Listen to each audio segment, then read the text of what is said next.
Steve and Jill here. Hello. Welcome to the Land Academy Show, entertaining land investment talk. I'm Stephen Jack Butella. And I'm Jill DeWitt, broadcasting from sunny Southern California. Today, Jill and I talk about who's set up to succeed the most in this crazy business we've chosen for ourselves. It's not the guy with the most money. Nope. It's not the person. I'm trying to think of another funny. What do you think? I think people think the most money is going to succeed. Yeah, and it's not the dreamy. It's not any of that stuff. It's all set up for biz. And it's not the one that walks around with the most positive attitude. Could you imagine? Life is beautiful, oh, that's man. okay. Just write him a check. Don't get mad at that guy. He's okay. Money solves it all. God, we live in Southern California. I know. I'm a little tired of that. Hey. There's a happy medium to everything. I guess that's what we're going to talk about. Yes. Before we get into it, let's take a question posted by one of our members on the landacademy.com online community. It's free. You're gonna give it to me. No. A minute ago, just a second ago. David asks, number one, what criteria do you all use to identify motivated land sellers? I think the go-to is tax delinquent. Are there any other search filters people have had success with? David. Number two. Wait a minute. I don't think this person is a member. I don't think so either. So this is fun. I like this game. Okay. Hey, number two. To get tax delinquent lists, because David's hung up on this, he doesn't know us. I know direct from the county is the best and most accurate approach. David really does not know us. We can really help you, David. Yeah. I'd like to work in a few counties and move around regularly, trying different areas. This would be extremely time consuming. That's one of the reasons we don't do it. So I'm wondering if a lot of you just skip the county and go directly to a provider. See, this is how I know he's not a member. Yeah. Like ListSource, Agent Pro 24/7, or something alike. If so, which one do you like best? Thanks, David. This is perfect. Let me back up by saying this is exactly why we have this online community. I am so glad you posted this question. And why we have this show. And this is what most people think, David. And David, you're actually a little bit ahead of most people. You know, they don't even have any idea. At least you thought of, some way that someone might not want a property or what might be a trigger as they're not paying their taxes and they're tax delinquent. Okay. Love the path you're going on. Boy, can we help you. These are fantastic first week questions, and I thank you for asking them. And I'm glad that producer, thank you, if she listens at all, for including this, because this is good stuff. We don't focus on tax delinquent properties ever. When there's tax delinquent property, it's massive, and 9 times out of 10, it's a sign that there's some other stuff going on, like the owner's dead, or they just stopped paying the taxes. They're not organized enough to just accept a letter. The other point, too, is that for whatever reason, people who have tax delinquent property get a lot more inquiries about selling it than regular people. So because of all those people that are focusing on it. Because of wherever David learned this, that's the problem. So we're corrected here, though. I like to paint the picture. You're driving down the street, and there's that one boarded up house, and it looks like it's been boarded up for 6 years, and you think you're the first one to find it. You're not. It was boarded up for 6 years, and for 6 years, people like you have been driving along, getting all excited, and then got nowhere when they got into it and realized there was a problem. Somebody passed on, or it's tied up in probate, or there's just a brother is holding out and he won't sell, or something like that. There's always a problem, like you just said, and that's what I think is comical. My other point I was going to make too on this first part is we don't seek out tax delinquent, obviously, but I don't weed out tax delinquent. We don't avoid them either. Right. You just need to go in and hit everybody, and then if someone comes up, part of our due diligence is seeing where are they on their taxes, and then if depending where they are in the tax situation, I just kind of roll that into the acquisition price. Maybe the property is worth, I want to buy it for $3,000, but I find out they have $800 in back taxes. Now my offer price just went down to $2,000, and you don't have to write a check, kind of thing. That's one of the things that we do. To follow along, Jill's visualize this in your head. You're driving down a side street somewhere. There's that rundown, dumpy house that Jill's talking about. Right next to it is one that's been completely renovated. I mean, it is. There's the labels from the window manufacturer are still on the window. The Anderson labels are on the, and then right next to that is a house. This house that was built in 1987. It's never been updated. You send a letter that says, "I would like to buy your house," to all three. Who's going to sign it? Are you asking me? Well, first of all, here's what's going to happen. The seller at the end with the boarded up house is going to sign it so fast and get it back to you because he's all excited thinking you're going to pay him money and he's going to take it and run. But there's a problem and it's never going to happen. That's what's funny. So you got to do What's the problem? Meaning that the letter came back a little too fast. It's a little too eager to sign. Maybe there's a problem there, and there is, and you will find the problem. Like they're dead. Like they're dead. Yeah, it's the son that signed. Yeah, and he has no business signing that letter. He just goes. He's like, this guy just offered to write me a check. I'm going to get this check and run. Let's see how dumb they are. Right? That's what he's saying. Maybe it's going to happen. This time it's going to happen. So that's pass. Seller number 2 is going to give you a very nice phone call saying, "Are you off your rocker? Have you not seen my house? The stickers are still on the windows and I just put a pool in. Not only do I not want to sell, I don't want to sell to you, and you are way underpriced. Add $1 million and call me." That's that one. And then the third one is, wow, the kids just moved out. We are now empty nesters. I have 10 years from retirement. Wow, I own this house for 20 years. Or 30 years. It's paid off. I can't wait. Wait a minute. I paid $45,000 for it and you're offering me $210,000? Man, I'm going to really think about this, or I'm in, or, I'm going to talk to my wife. I wanted to make sure you're legit. We're going to talk next week. I'm trying to make a point, and I hope I made it. The real estate doesn't matter. The circumstance that the seller's in is what you're looking for. And time again, I get emails every single week that people say, our existing members say, thank you, thank you, thank you, thank you. You're exactly right. I just bought a house from whatever. I just bought a piece of 200 pieces of property from a guy that just decided that he wants to leave money, not real estate, to his kids. It has nothing to do with the real estate. So if you're in the business of trying to get, air quotes, leads, I hate that word, leads of motivated sellers, then you're doing it wrong. Everybody needs to get a letter who doesn't have a mortgage. Don't you think? You want to address that in question number 2?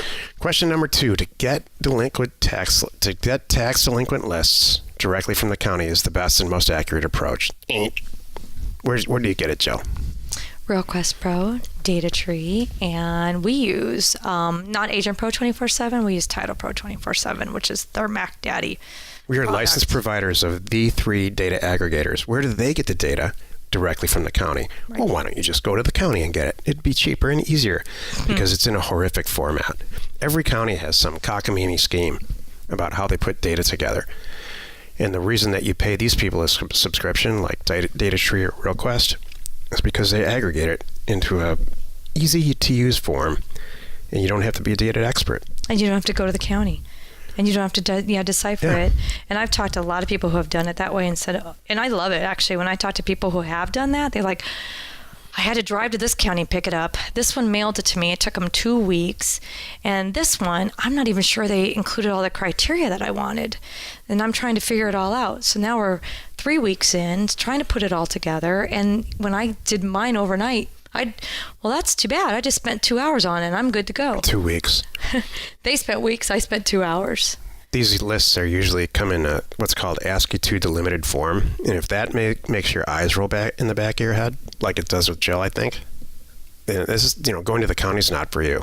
And what are you saving anyway? The list's going to cost $50 to $100 to get the lists. Some are $200. I've heard more. Here's what's not in there. Yeah. Do they have a mortgage?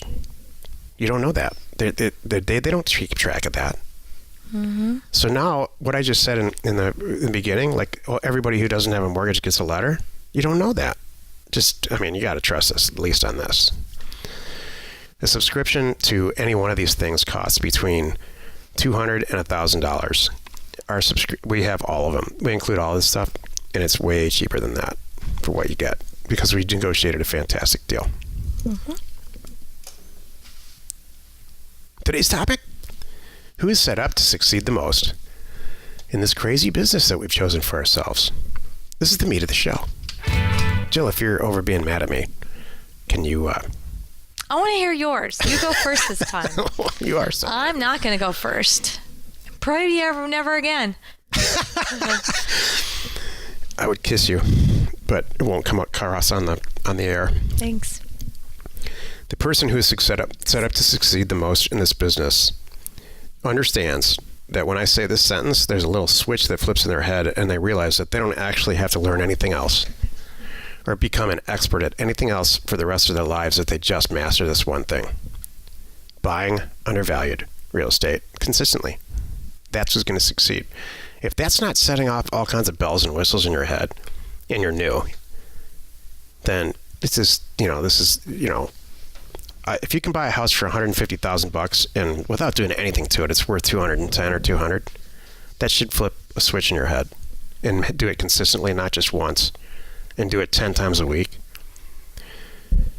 If you don't understand that buying an apartment building where the owner is just found out that they have some medical condition and he wants to create a good situation for his family, and he's willing to take a little bit less just to make it happen fast, this isn't for you. If that just makes you stop and pull over the car while you're listening to this and say, what do you mean I can do that? And it's consistent. That's who's set up to succeed for this. If you love to change wallpaper out, not for you. So we spent yesterday talking about why people fail. This show is about, who's set up to succeed. What do you think, Jill?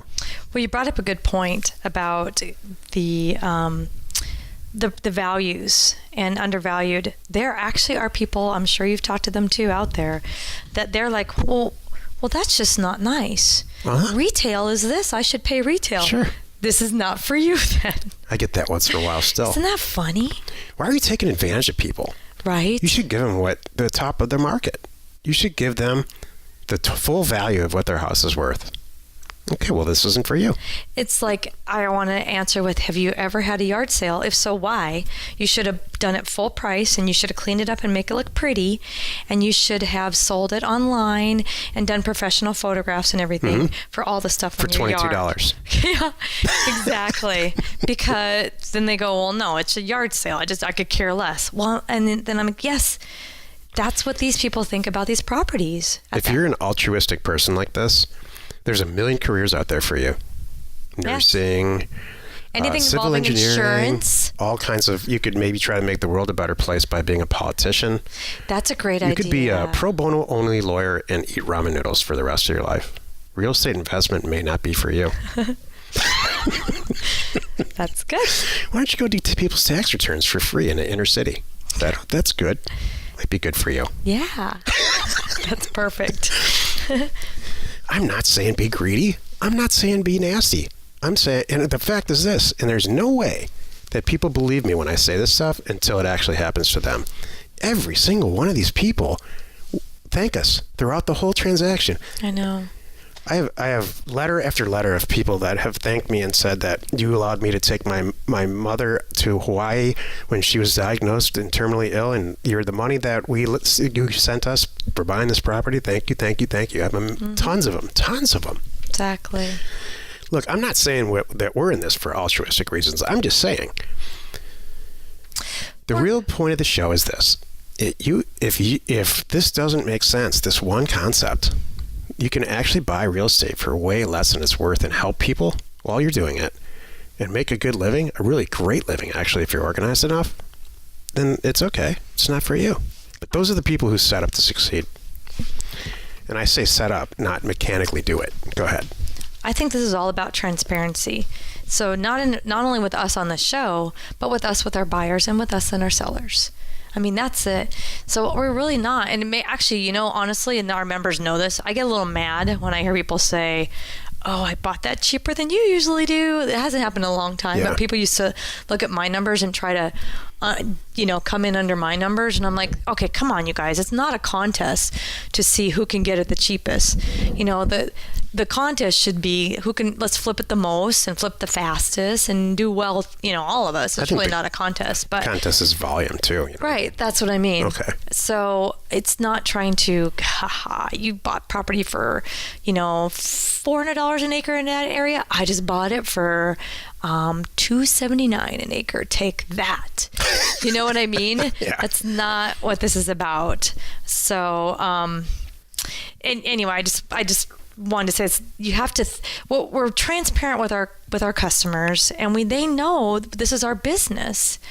And truthfully, I have had people say, "Look, I remember this cat lady with the cat surgery. Not kidding. And the reason she was agreeing to sell her property because she needed the money for her cat surgery, and we were a couple $100s off what she needed to totally pay for the cat surgery. So you know what I did? I paid the extra $100 for the cat surgery. Why would I not? Why wouldn't you? Yeah, exactly. Talk about doing the right thing. People think that I'm trying to gouge them. No, if anything, I really am saving this lady. She had no other way to get some money. She called us to try to sell it, to just try to get rid of the one asset she thought she could that would, she didn't care about, that would get her out of this thing.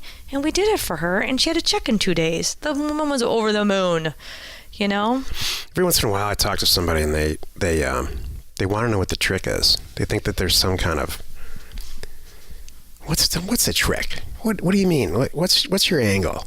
How are you hosing this person to sell their property for cheaper than it is? Right. And then I immediately stop talking to that person, and we don't let them in the group if they're that's not the right attitude. We don't want that attitude too. That's our group is all set up. We're all good people. We're helping each other. That's one of the reasons that we don't concentrate on any type of quote, air quote, I hate this word, leads. Tax delinquent leads. I hate that term. Divorce court leads. There's all kinds of, I call them courthouse situations where all that is somebody's desire to not ante up for the mail. They don't want to spend $1,500 to send out a good mailer to buy some property. They would rather go downtown. How much is this really costing you? Go downtown for a week, dig through records or whatever, and then spend $800 on mail instead of $1,500 to send a letter out to everybody who's going through a foreclosure. Well, that's a blast. Can you imagine the phone calls you're going to get, Joe, on that? Exactly. Every single one of them is like, you're the most awful person in the world. You're kicking me when I'm down. Right. Would you rather get that phone call from somebody who's going through divorce, or would you rather get a phone call from a happy couple whose kids just left? Mm-hmm. They all went to school. Yep. And their time to sell, and they just don't want to clean out their basement anymore. Mm-hmm. They don't want to show their house. They know their house is a mess, but they would happily take $30,000 less than they actually think it's worth. Yeah, or the more common the land one is, I get all the time. We've owned it for 40 years. Thought we were going to retire there. Not, my wife just told me, not going to happen. We're 80. We're not leaving here now, and we don't need it, and we're tired of writing the checks. And we wish you kids all the best with it. Totally. And we fully understand that you're buying it for $10,000 less. We don't care about selling it on the internet. We don't have a developed list like you do, and on and on and on. Well, even to be realistic, a lot of these properties, they bought them a lot less. They are still making money on them. They may, and we can look it up and see too. I can see this guy bought this 5-acre property for $500 back in 1974. He's about to get a $5,000 check from me. He's over the moon, and now I know it's worth $20,000. We're all winning here. Right. That's really the reality too. By the way, here's a good question.